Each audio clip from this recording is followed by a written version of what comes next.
All right, everybody, welcome back.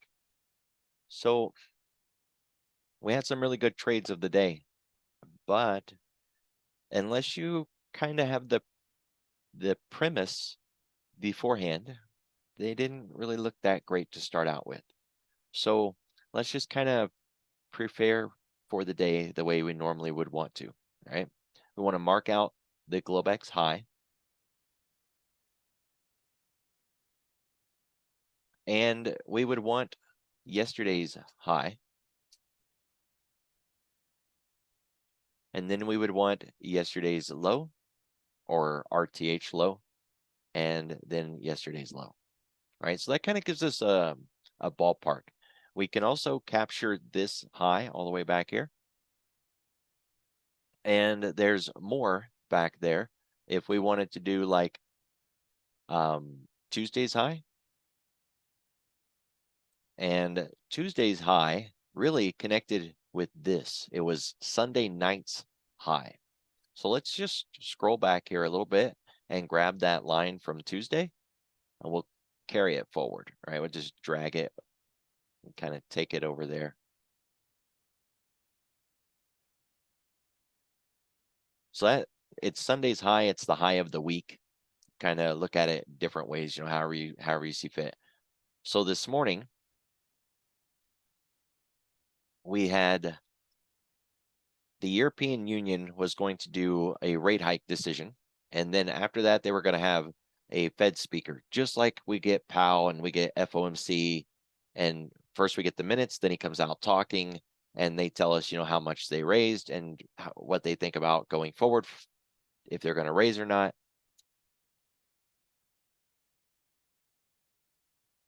That's exactly what we had this morning.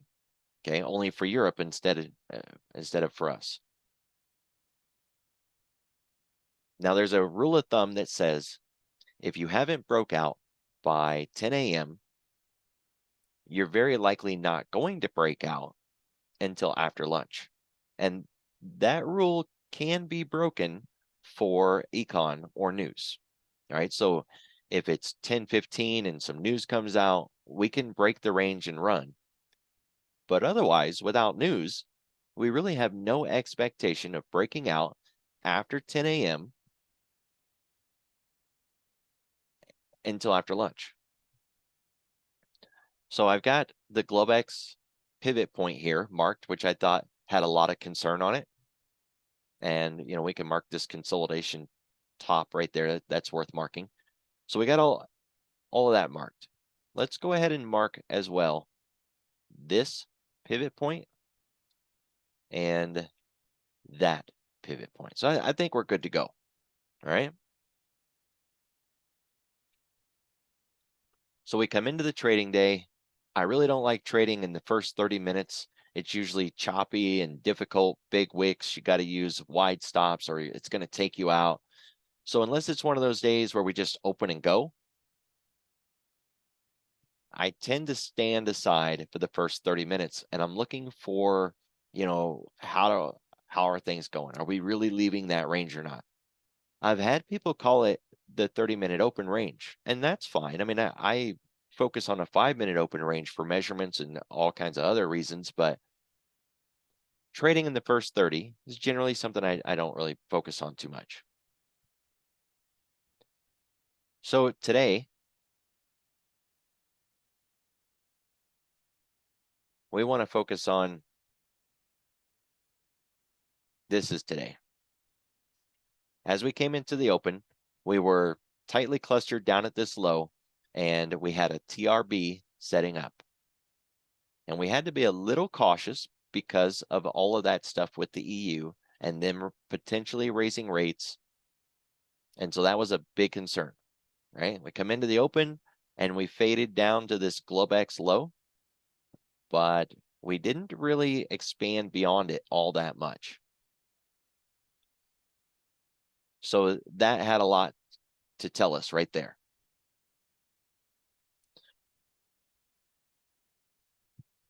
Just kind of rolling forward a little bit. So here, let's back up. At this point of the day, it's 9:45. We're primed really well. We've got our lows set on the day, and our RTH high set on the day. So at this point, that's really what we want to focus on, the RTH low and the RTH high. And I'm going to turn off the extended hours for just a moment so that we can really focus on only that and kind of let the other stuff go. Take a minute for Thinkorswim to do its job. There we go. So now we've got our open, our Globex low, and our Globex high. And if I just stretch this across so that maybe that's all we have. That was a little too rough. Let's not do that. Let's do it that way. There we go. So we had our Globex low, our Globex high, and we had the open. Not too bad. Everything's perfectly primed at this point because it's 9:45 in the morning and we know we need to break out by 10 a.m. or we're not going to. And we've got a high and we've got our low, we got our open. We're primed. It's perfect. I'm going to take this line right here and move it down to the open. Now we're gold. All right. Make that a different color.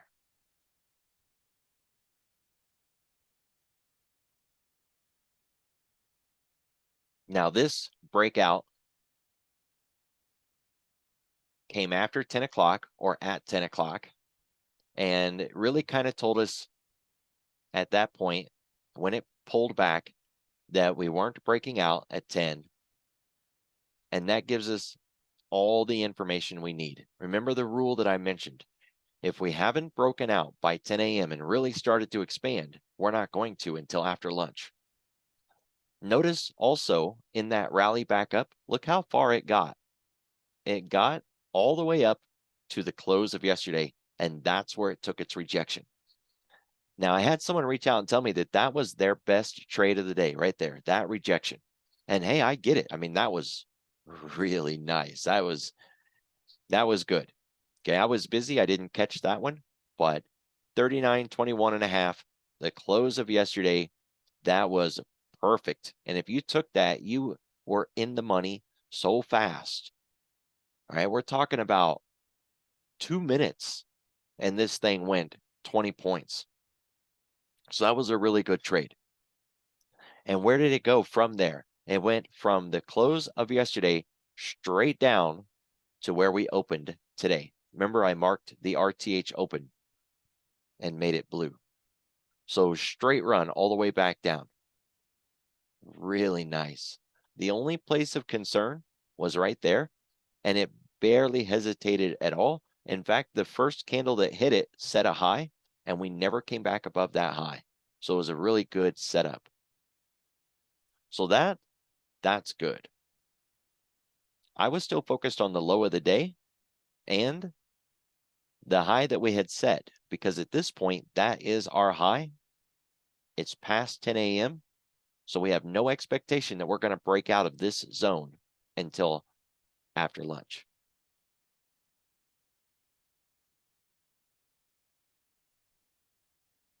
Now this low, just stop right there.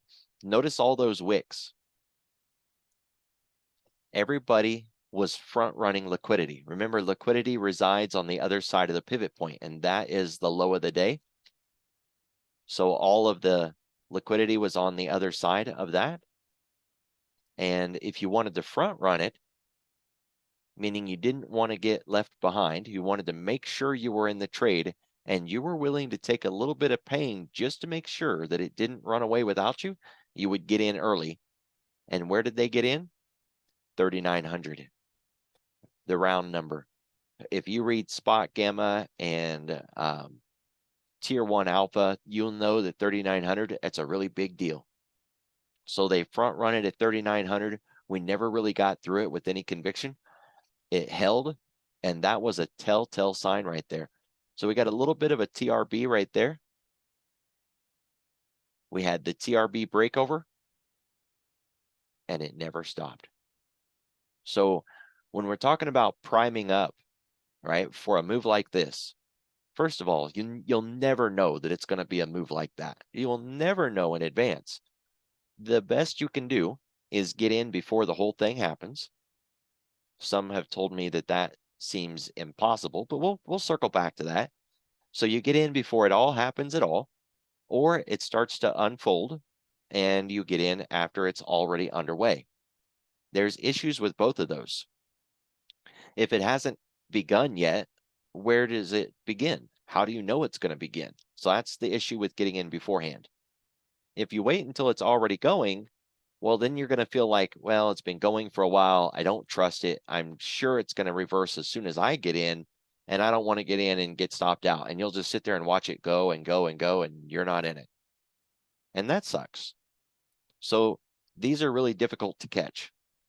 I have found that getting in at what I consider appropriate levels often allows me to catch something like this if I can keep it on the line. And that's a big if, right? It's the hardest thing for everybody to do is stay in the trade. Now, I never know if it's going to do that, but I know where my entries are. And if I can get in where I like to get in, then I'm already in it when it begins to do that. So that's what I tend to focus on. I call it consistent trade approach, right? I have a consistent trade approach. My approaches are designed to help me catch something like this, even though I don't know it's going to do that.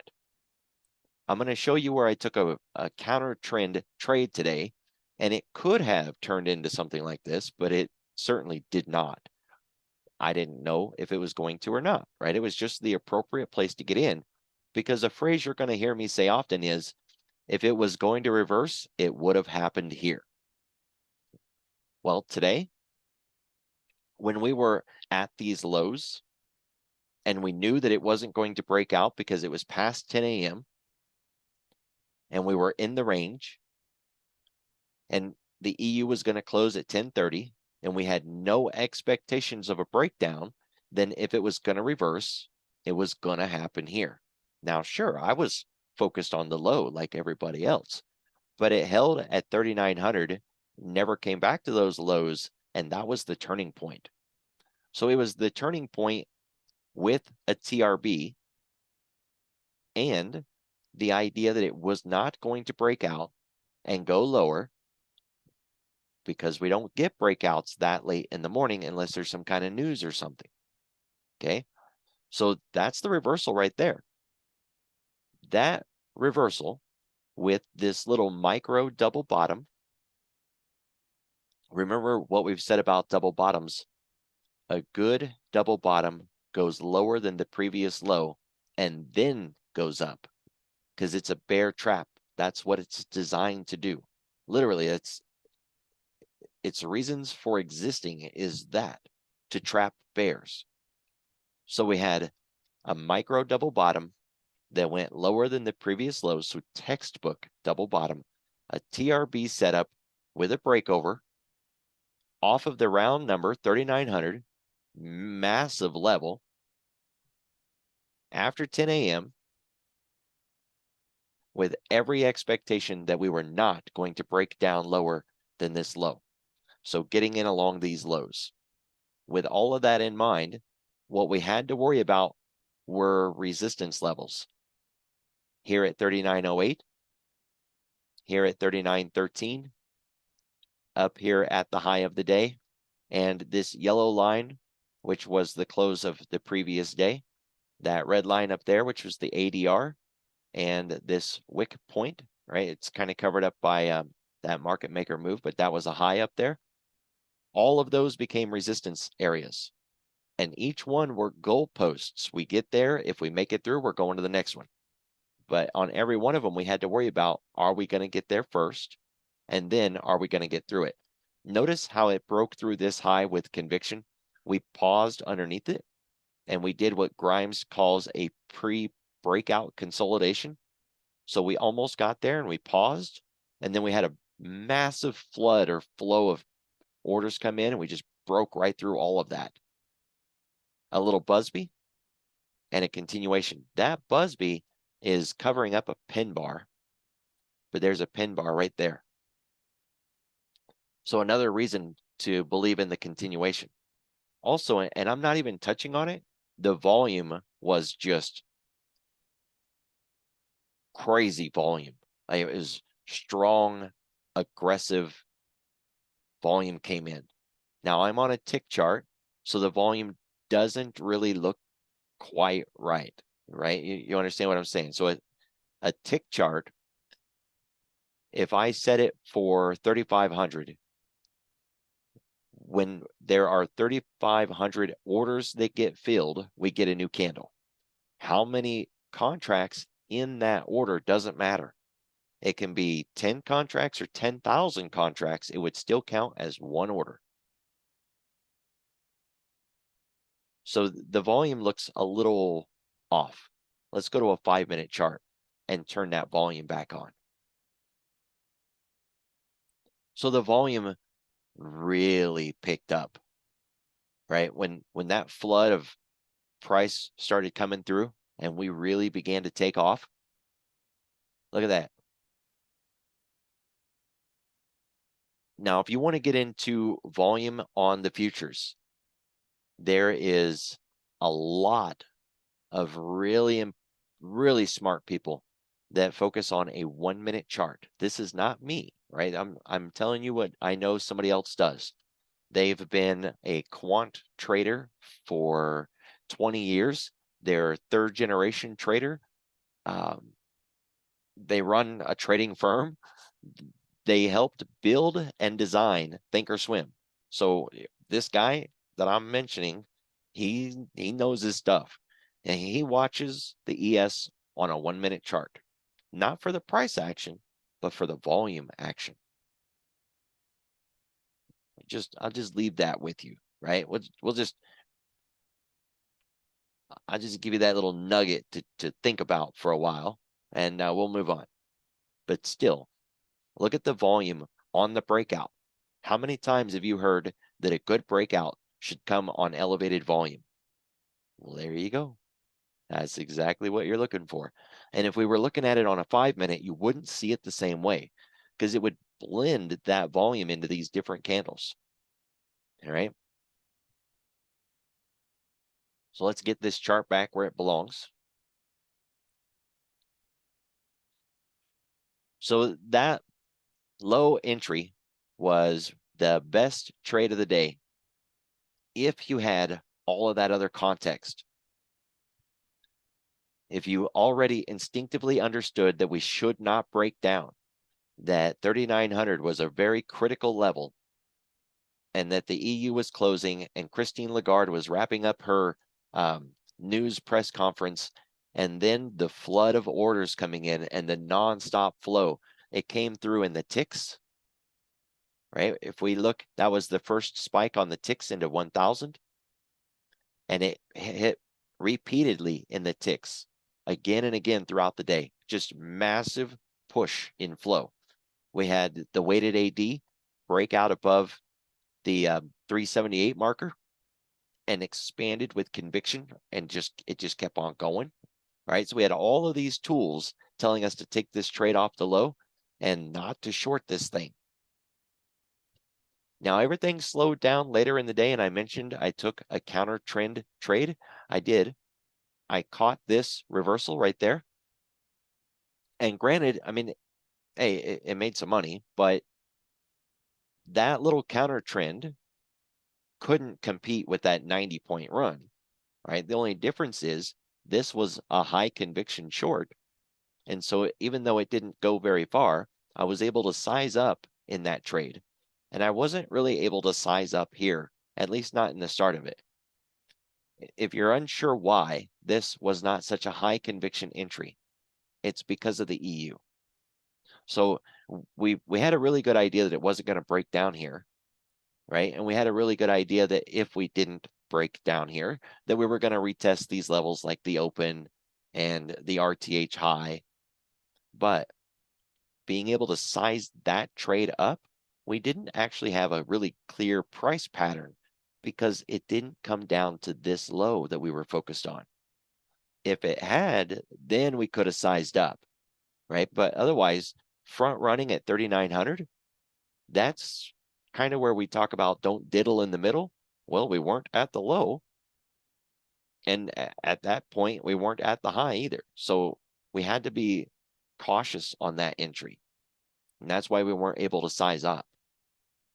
But the counter trend trade that we took later in the day, that one we were able to size up. And sure, it didn't go very far, but there was a lot of conviction in that move, and it went far enough. That's all that counts. So then another trade today was this one right here. That was actually a Busby bounce from the Sunday night Globex high, or the high of the week, if you want to consider it from that point of view. That was the high until today when we broke through it. So after breaking through that resistance, we came back down, tested the old resistance as a new support, and rallied back up again. And it went right back to the top, and that's what it owed us. Perfect play. So that one was good. This one was good. And that one was great.